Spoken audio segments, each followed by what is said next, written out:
Il 30 aprile scorso è entrata in vigore la legge 214 del 30 dicembre 2023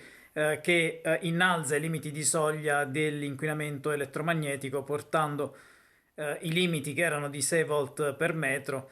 limiti considerati di sicurezza, a 15 volt per metro. Si tratta di una vera sperimentazione fatta sul campo a cui tutti noi siamo sottoposti. La comunità scientifica indipendente ha mostrato anche i rischi di questo innalzamento deciso dal Parlamento italiano e dal governo Meloni. Nella scorsa puntata di Metapolitica abbiamo affrontato questo argomento insieme poi a quello della geoingegneria, di quanto accaduto nel mese scorso a Dubai, negli Emirati Arabi Uniti, questo evento meteorologico anomalo che ha lasciato esterrefatti anche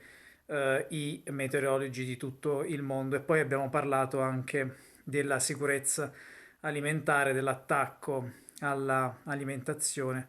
con la sperimentazione di carne sintetica, di farine di griglia. Abbiamo unito questi tre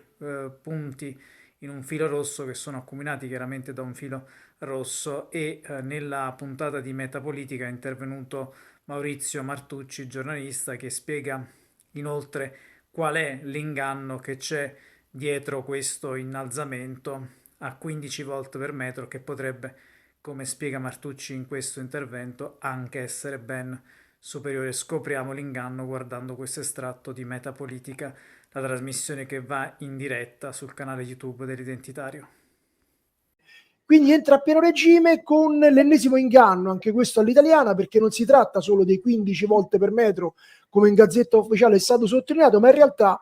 essendoci un decreto che non è stato abrogato, che è tuttora vigente, quello del 2012, al tempo promulgato dal governo tecnico di Mario Monti, la misurazione viene fatta nelle 24 ore, cioè in sostanza l'elettrosmog, le agenti possibili cancerogeni, l'elettromagnetismo che viene irraggiato dalle antenne, le stazioni radiobase spesso posizionate sui tetti dei palazzi in tutto il mondo, viene misurato nell'arco dei 6 minuti, che è un parametro scientifico riconosciuto a livello mondiale, perché a livello biologico l'organismo vivente dà una risposta a questo tipo di irraggiamento. In Italia invece no, siamo l'unico paese al mondo dove la rilevazione viene fatta nelle 24 ore, significa che di notte la gente non utilizza il telefonino, significa che di notte i device, gli smartphone, i cellulari sono pressoché silenti e quindi il picco diurno viene ammortizzato la notte. In sostanza i 15 volte per metro che ci ritroviamo da domani legalizzati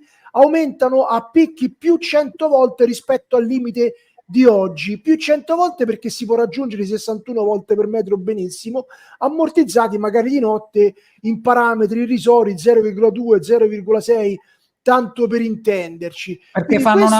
una media di tutto l'arco delle 24 ore, a quello che ho capito. fanno una media della giornata, quindi le ARPA regionali, dovrebbero andare in giro a misurare le antenne su tutto il territorio nazionale, ad oggi circa 100.000, ma in realtà non lo fanno, si affidano semplicemente a un'autocertificazione che le compagnie telefoniche effettuano direttamente all'ufficio tecnico comunale. Quindi è un'autocertificazione sulla quale praticamente pende la salute pubblica di tutti gli italiani, pur sapendo che da domani il limite soglia